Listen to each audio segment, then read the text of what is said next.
I accept my share of the responsibility in the result of the elections. If you look at race by race, it was close. The cumulative effect, however, was not too close. It was a thumping. I'm not recommending for every future president that they take a shellacking like I did last night.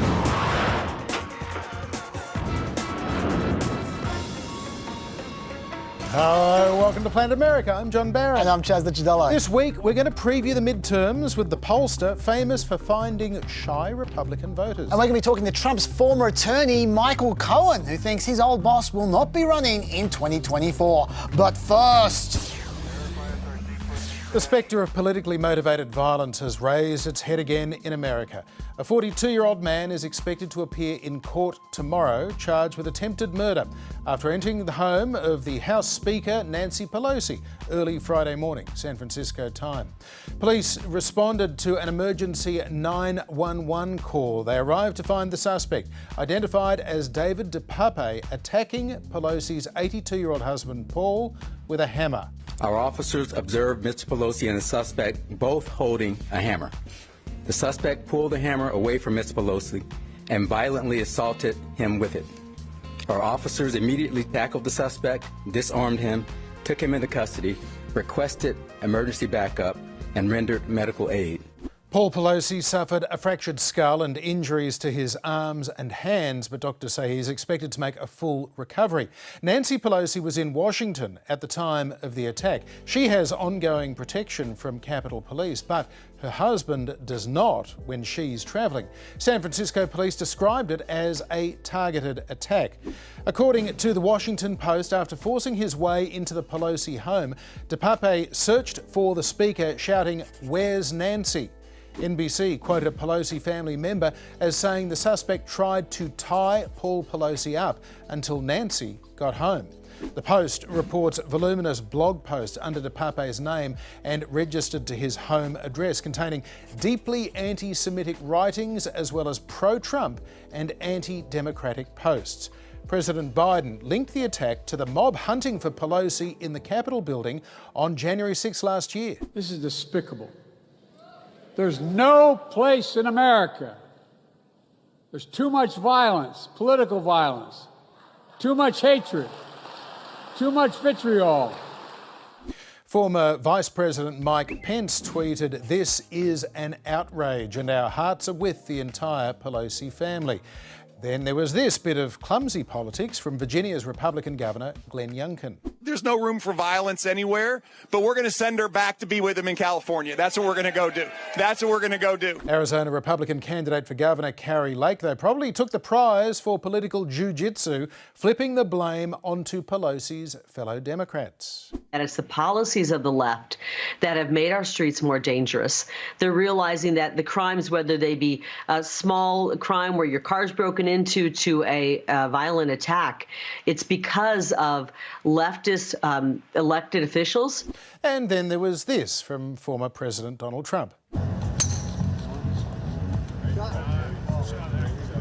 Absolutely not a single word in response. Zip, nada, zero. I gotta say, I feel absolutely no need for him to be part of this story, John. I don't think he will be positive. Yeah, look, if he wants to play golf, I think he's doing less damage there playing golf. Drive away, Trumpy. But that Kari Lake clip was very on point with Fox News. They just couldn't quite decide whether the attack was the Democrats' fault because it was a typical crime in a Democrat-run city, or was it the Democrats' fault because Biden hasn't united the country? There are two things that we could have on our hands here. You know, a crime situation that just happened more randomly or with some motivation but wasn't really targeted at the Pelosi's per se. That shines a light on what's happening not only in San Francisco but all these other cities. If we have a situation where this is politically motivated, you have to step back and say, why is our country so divided? President Biden, you got up to the podium and said you were going to bring us together. But then Jesse Waters stepped up with a third option. Was it the Democrats' fault because DePape was an illegal immigrant from Canada? He was living in a storage locker and he was an illegal alien from Canada with a rap sheet in San Francisco, we believe, so he should have been deported. But San Francisco is a sanctuary city. Honestly, we don't know yet for sure what's going on with this guy. But I would resist the urge to make this about any current political issues because he has allegedly quite the record online of unhinged posting. And he himself attributes his radicalisation to Gamergate, a movement in 2014 and 2015 that started off as a backlash to feminism and evolved into a pre-Trump alt-right culture.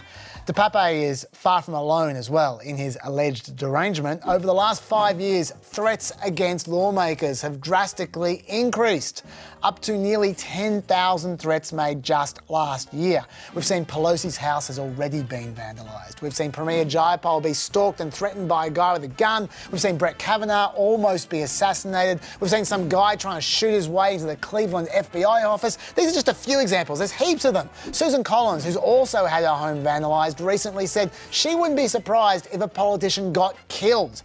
What started with abusive phone calls, she says, is now becoming real violence. It's going to be a problem across the board. And I would like to throw one more factor into the mix: the coarsening of the online culture in which radicalised people stew. I'm not seeing a lot of empathy in those corners of the internet. Rather, they turn political blood sports into some kind of game.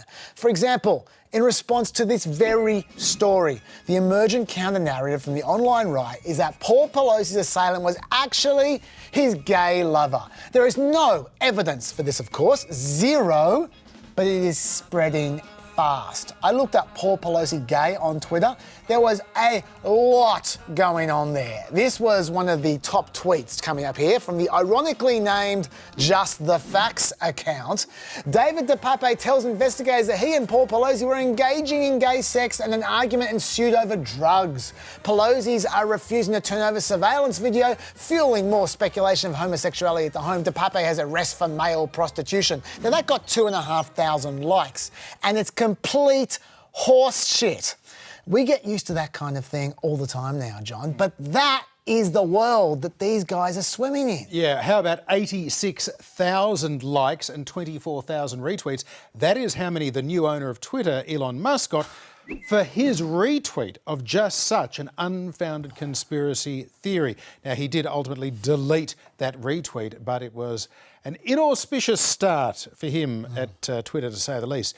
But now, to the very different candidate debate that could well decide which party will hold the majority in the next US Senate.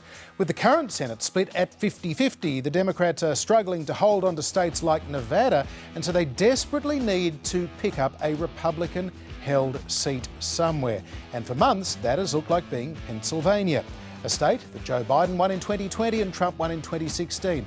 Before the debate, the race between the Democratic Lieutenant Governor John Fetterman and the Trump-backed Republican TV Dr Mea Oz was already getting tight. John Fetterman leading Dr. Mea Oz by 2 points. That is down from a 5-point lead in CBS's previous poll.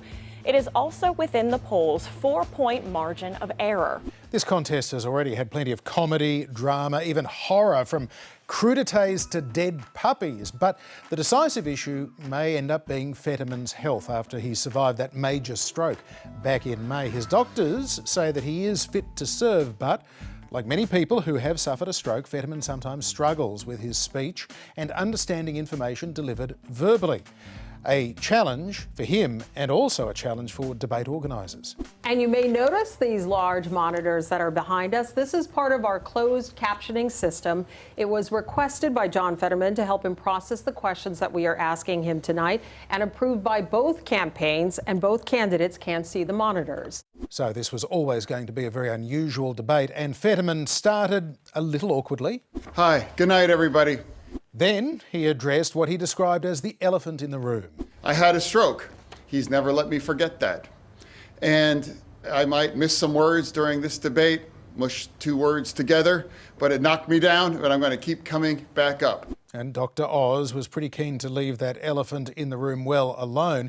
Instead, he set out to represent Fetterman as a radical with extreme ideas, soft on crime. He even brought the widow of a murdered police officer along as his debate guest. John Fetterman, during this crime wave, has been trying to get as many murderers convicted and sentenced to life in prison out of jail as possible, including people who are similar to the man who murdered her husband. For his part, Fetterman was keen to portray the multimillionaire TV star as an out-of-touch carpetbagger, just in it for himself. But Fetterman did have difficulty making his points clearly, and it got harder for him as the hour-long debate progressed, which again is not unusual for stroke survivors, particularly in stressful situations. Fetterman particularly struggled, though, to explain his own conflicting statements that he's made both supporting and opposing fracking for gas in Pennsylvania. You're saying tonight that you support fracking, that you've always supported fracking, but there is that 2018 interview that you said, quote, "I don't support fracking at all." So how do you square the two? I do support fracking, and I support fracking, and I stand and I do support fracking. Okay, thank you, Mr. Fetterman. We did foreshadow that fracking might be a problem for Fetterman during this debate, but really the whole format was a problem for Fetterman. People who have had strokes can easily be productive senators. There are 2 current senators who have had strokes this year, and sure, those were mild strokes. But Mark Kirk had a much more severe stroke than Fetterman in 2012, and he was recovering for almost a year before he returned to the Senate in a wheelchair with the left side of his body paralysed, yet he served fine for another 4 years, no problem, even running for re-election, although he did lose. The question is simply, can Fetterman do the job? This debate did not help us answer that question because, firstly, the captions that Fetterman relied upon were dodgy. They had a clear lag. You saw in the grab that John just played the time he took to read the question. And on one of the few occasions we saw those captions on TV, they had a typo in them. Look at that. So God knows how many times that kind of thing happened during the debate. Secondly, many of the opportunities to speak were either 30 or 15 seconds long.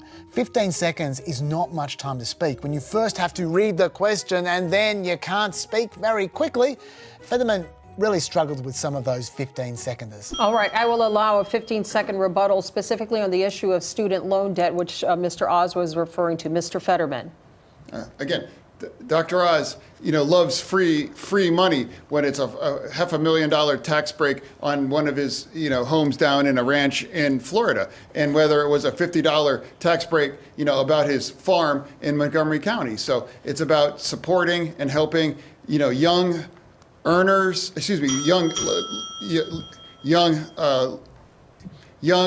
students to give them a break. I believe that supporting... All right, let me just ask specifically. So that didn't really seem fair to me. But Fetterman's biggest problem, I think, was that the entire debate was a big ad for the question, why won't Fetterman show us his medical records? He clearly has not fully recovered. But when people ask for hard evidence that he doesn't have cognitive damage, that's the issue, Fetterman simply asserted that his presence at the debate should suffice. But ironically, those assurances were themselves compromised. Last week, you released this note from your doctor saying you can work full duty in public office, but you have not released your detailed medical records surrounding your stroke. Mr. Fetterman, will you pledge tonight to release those records in the interest of transparency? You have 60 seconds. No. To me, for transparency is about showing up. I'm here today to have a debate. I have speeches in front of 3,000 people in Montgomery County, all across Pennsylvania, big crowds. I believe if my doctor believes that I'm fit to serve, and that's what I believe is appropriate. And now with 2 weeks before the election, I have run a campaign and I've been very transparent about being very open about the fact we're in use captioning. And I believe that, again, my doctors, the real doctors that I believe in, they all believe that I'm ready to be served. Even the neurologist had this to say after the debate. It's hard to tell from this how much his comprehension is impaired because that requires different testing, but definitely being able to express himself and elaborate on his thoughts was difficult for him. She's a neurologist and she needs more information to know if Fetterman has cognitive problems or not. So give us that information. Yes, although I guess he figures that Donald Trump got away with not releasing his medical records and writing his own medical letter. Yes. Meanwhile, Mehmet Oz, of course, he is a professional communicator and it showed. He mostly avoided looking like he was bullying his rival, but this swipe did slip out. John, because obviously I wasn't clear enough for you to understand this. Worse for Dr Oz was this remark about changes to abortion law following the overturning of federal constitutional protections under Roe v Wade. He was asked if he would support a federal abortion ban at 15 weeks. I don't want the federal government involved with that at all. I want women, doctors, local political leaders, letting the democracy that's always allowed our nation to thrive to put the best ideas forward so states can decide for themselves. So it's a states' rights argument, but it sounded like Dr Oz wants local politicians to have the final say when a woman sees a doctor about a pregnancy, which in effect is what is now happening in many states.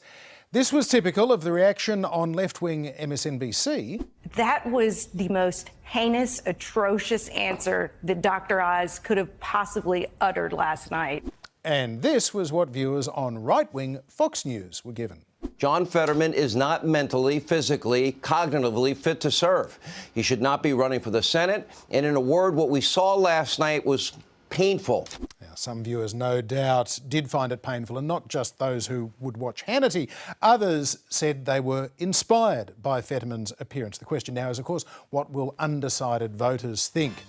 The first post-debate poll taken on Wednesday had Oz taking the lead by 3 points after trailing by 1 in the same poll just a week earlier. So that could be a clue, Chaz. Yeah, there's going to be more polling coming out either today or tomorrow. And when it does, it could be important, because the last I checked, the 538 Senate projections are almost exactly 50-50 right now. So these next Pennsylvania polls could easily make the Republicans favourites to take the Senate for the first time since July. Yeah, and in that other very high-stakes Senate race, Chaz, a second woman has come forward to allege that Herschel Walker, the anti-abortion Republican Senate candidate in the state of Georgia, pressured her to terminate her pregnancy during a 6-year relationship. The woman's lawyer, Gloria Allred, called a press conference with her client, known only as Jane Doe, on Zoom. Mr. Walker drove her to the clinic and waited in the parking lot for hours until the abortion was completed and she came out. I fled Dallas within days after the abortion and did not go back to even visit for the next 15 years because I was so traumatized by what Herschel had put me through. Just as he did last month when another woman claimed that Walker had paid for her to have an abortion, Walker has continued to issue blanket denials. I've already told people this is a lie and I'm not going to entertain, because continue to carry a lie alone. And I also want to let you know I didn't kill JFK either. And right now they sent one out after he got crushed at that debate. Now the Democrats are doing say whatever they can to win this seat. But I want them to know they don't know Herschel Walker. Now, it is true to say, Chaz, that Gloria Allred has represented a number of women and children who've made allegations against conservative political figures in particular over the years, although Jane Doe does say this is simply about telling the truth. It's not about politics.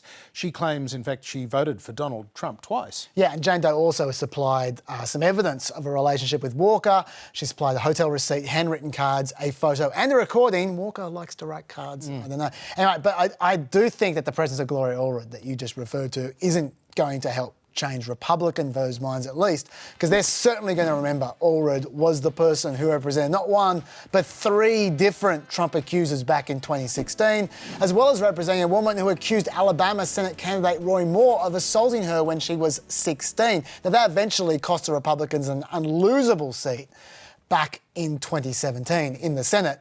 And they are 100% going to remember that. Yeah. So I can't see this latest accusation changing a lot of Republican minds, at least, John. You could well be right. As for Senator Warnock, he certainly needs a game changer, Chaz. He's still ahead in the average of polls but with 4 new polls this week, they all had Herschel Walker ahead. And neither of the two are getting close to the 50% plus 1 that they would need to avoid a runoff election in December. So it feels like that could be where we're headed now. Well, that's what the polls say. But as we've discovered, polls can sometimes be wrong. The New York Times' polling guru, Nate Cohen, recently admitted that New York Times polls only find 0.4% of their phone calls end with a completed interview. That's 2 hours of solid dialing per completed interview. 538 went even further, noting that a certain kind of Republican had simply stopped responding to their polling requests. Trump supporting social media news consumers. That's an important subsection of the community as far as polling goes, so that would obviously affect the accuracy of your polls.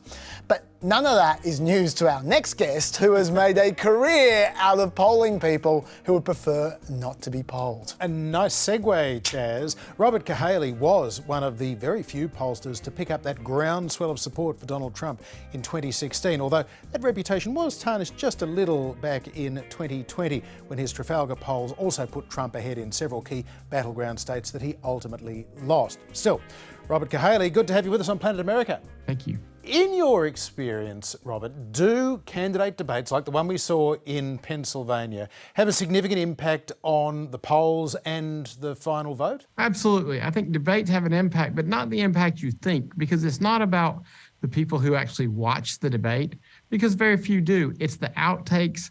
And now in the social media environment, it's the little clips that make it viral. You know, in the past, there's been debates and the news would run the little clips. And so they would kind of determine how they framed a debate. But in the modern world, when everybody can send video clips around, it kind of becomes viral and kind of a crowdsourced thing. So it's the clips that are moving around, the gotcha questions, the moments in Fetterman's case where he, kind of just got stuck and couldn't answer specifically on fracking and his health. That's what's framing it. It's the little bit of the debate that the average voter sees. So it's not so much the debate as a whole. Now, Robert, Nate Cohen from New York Times says their response rate is 0.4% per phone call. Are you getting response rates like that? Or I suppose you don't make just phone calls, do you? Absolutely not. One of the things the analogy we give is the banks that have been successful in the last 20 years have evolved. They still have a few brick and mortars for the people who have to go inside.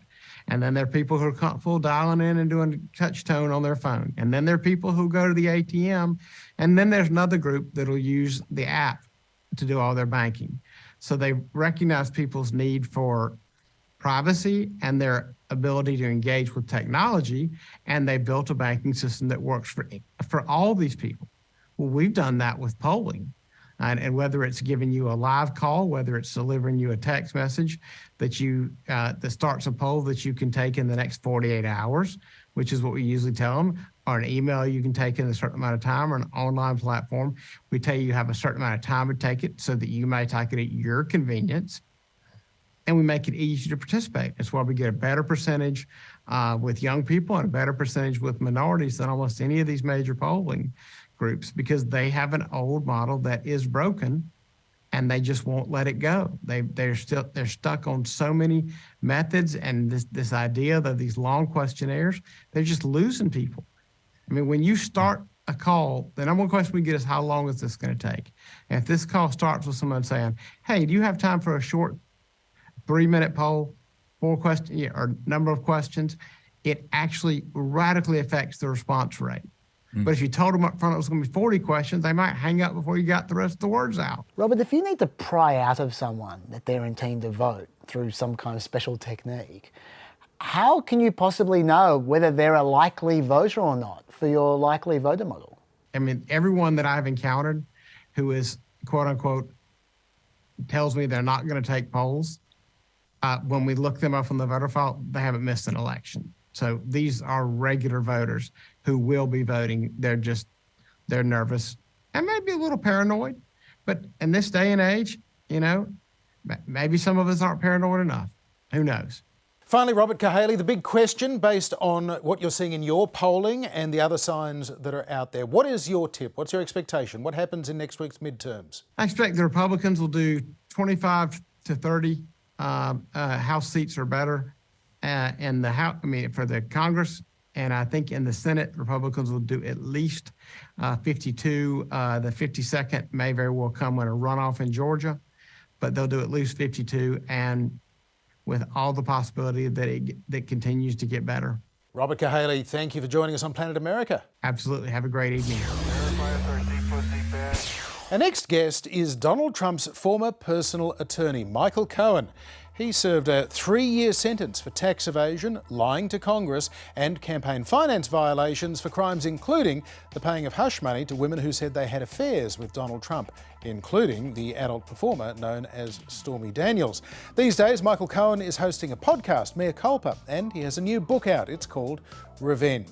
Michael Cohen, welcome to Planet America. Good to see you as well. I wonder, Michael, having spent as much time with President Trump as you have over the years, is there something that gets overlooked about who he is and what motivates him that we should know about him? One of the things I can say to you about Trump and his personality is that this entire campaign, the entire presidency, was always about building the brand. It was never about America or doing right by Americans. In fact, the campaign was originally started and supposed to be the greatest infomercial in the history of U.S. politics. It was all about money and power, and that's exactly what you see day in and day out, even to this day. As the former president of the United States, as he's grifting off of these unsuspecting MAGA supporters who have already put into his coffers, into the super PAC, that he gets to use 90% of it at his own discretion, his sole discretion, right? He has taken over $250 million from these people. It's the greatest grift in U.S. presidential politics. Do you reckon Trump has changed as a person since 2017? Do you recognise the Trump that you see today? There were always things about him that, and I turn around and say he was always racist. He's always been sexist, misogynistic, xenophobic, homophobic, Islamophobic, anti-Semitic. But when he became president, he became the absolute worst version of himself imaginable. All of these negative traits, many of which were held back by him. He wasn't as open about the way he truly feels. All of that went bye-bye.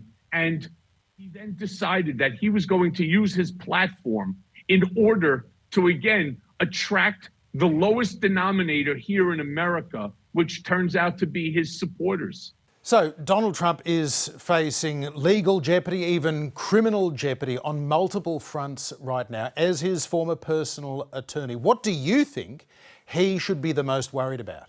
The first thing he knows is that the Attorney General, Tish James, here in New York, filed a lawsuit, a 220-page lawsuit that is going to put his company, the Trump Organization, into a death spiral. They will cancel out all of his organizational rights, as well as his license to have that company here in New York. That will place all of the assets in jeopardy. And another thing her 220-plus page lawsuit is asking for is a settlement in excess of $250 million.